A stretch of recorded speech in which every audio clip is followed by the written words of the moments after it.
Good, good morning. Today is Wednesday the 14th, and we're going to start with a daily reflection on the New Testament. But when he was yet a great way off, his father saw him, and had compassion, and ran and fell on his neck and kissed him. Luke chapter 15, verse 20. In a sense, the parable of the prodigal son distills the essence of Jesus' teachings. It is a story that might be told of each of us, a tale of one who left a righteous home and wandered into celestial territory. Such wanderers often come to themselves and realize what they once had, not just 3 square meals a day, but a regular diet of love and patience and concern. Like so many of the Master's teachings, this story may not seem fair, at least from our limited perspective. But we know that the eternal plan of the Father is a plan of mercy. All of us are in desperate need of mercy, for we are all sinners, whether we stray out of ignorance, neglect, or knowingly. God stands ready and willing to receive us. It was meet that we should make merry and be glad, for this thy brother was dead and is alive again, and was lost and is found.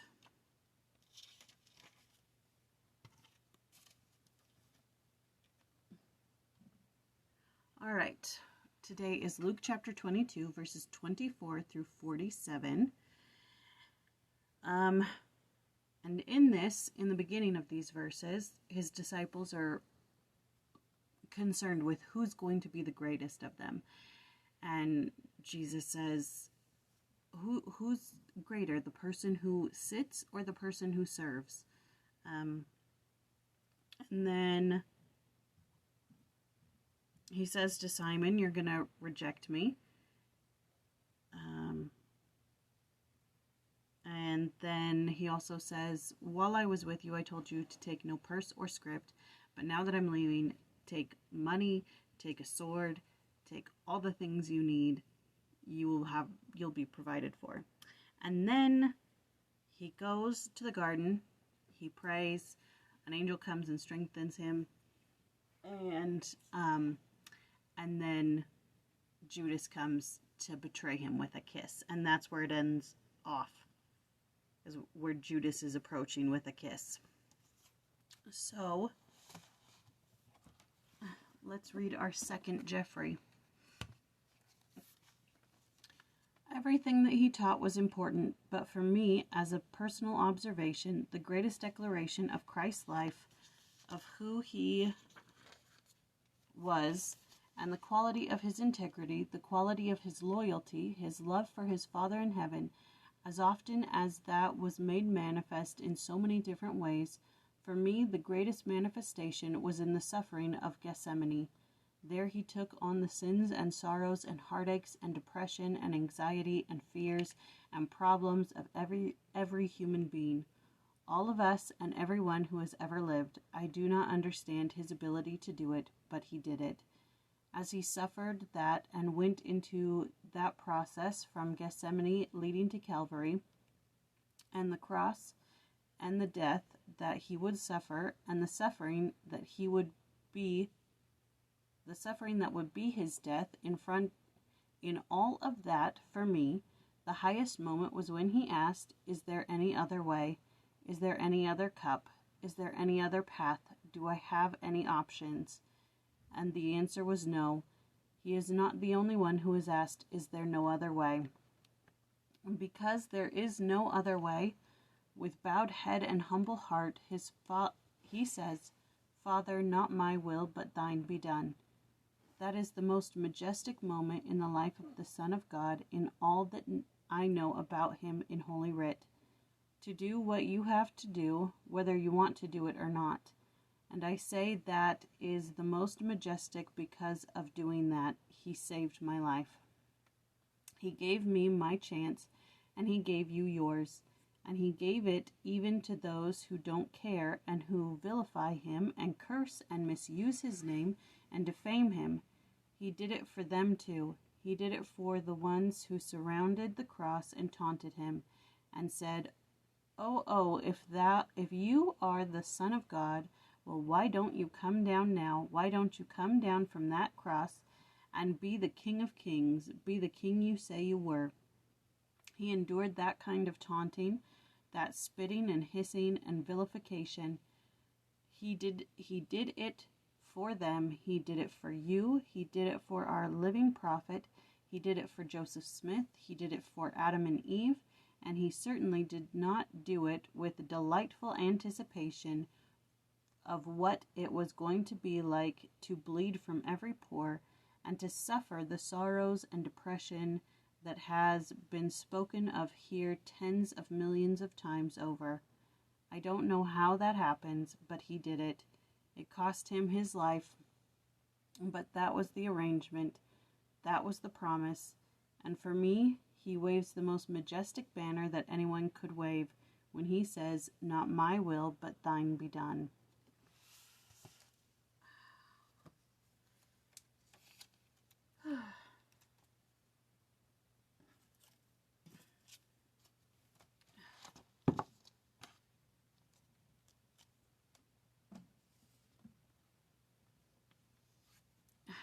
Jeffrey certainly has a way with words, and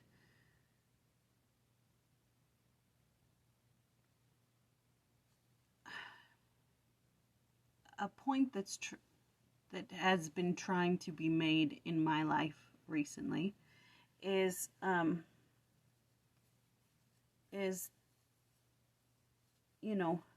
seeing everyone as a child of God. He didn't just do the atonement for me and the ones that I love. He did it for everyone. The ones who you judge, the ones who you look at and go, "Really? That's what you chose to come out of the house wearing? Look at your nails. Why aren't they clean? Clip your nails. Clean the dirt out of them. You eat with those hands?" He did it for them too. And there was a day when I was watching some Karen videos, and I was watching this one woman, and I was looking at her, clearly on drugs, and I was like, how did she get to this point? How did she, a daughter of God who he loves so much, how did she get to this point? Just clearly off her rocker, living in squalor.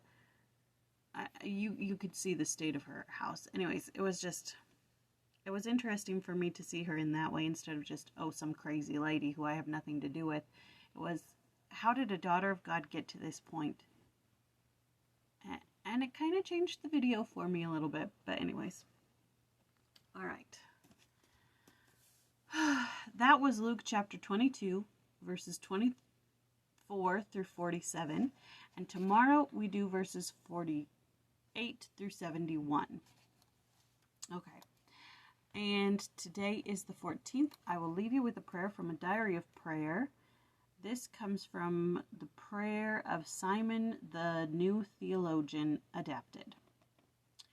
From unclean lips, from an evil heart, from an impure tongue, out of a soul defiled, receive, O Christ, my prayer.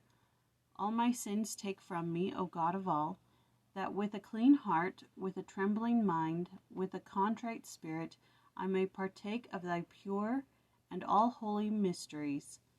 My Master and my God, whosoever partaketh of thy divine and holy grace, assuredly never is alone, but is with thee, O Christ, and thrice glorious light, which lighteth the world.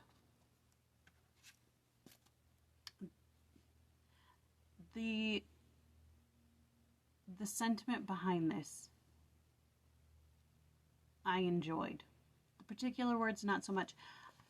I feel like saying something like this before you partake of the sacrament might be beneficial.